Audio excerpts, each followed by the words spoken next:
এই পৃথিবীতে মৃত্যুর ভাবনা, মৃত্যুর কথা যার স্মরণ থাকে না, মৃত্যুর কথা যার মনে নাই, তার জীবনটাই নাফরমানের জীবন হইতে পারে।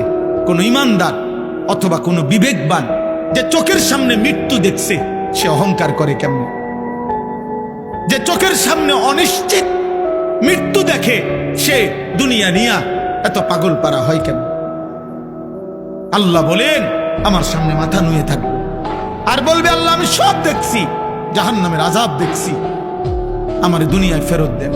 আল্লাহ বলবে, না বান্দা, না বান্দা, আমার বাপ এত মৃত্যু, এত লাশ, এত মানুষের জানাজা দেখবার পরে এই ঈদগাহ মাঠে কত মানুষের জানাজা হয় না? কথা বলেন না? আপনাদের কবরস্থান নাই? এখানে একজন মানুষ আছেন যে কোনোদিন কবর দেখেন নাই? বলে না ভাই, একজন মানুষ আছে যে কখনো লাশ দেখে নাই, কোনো জানাজা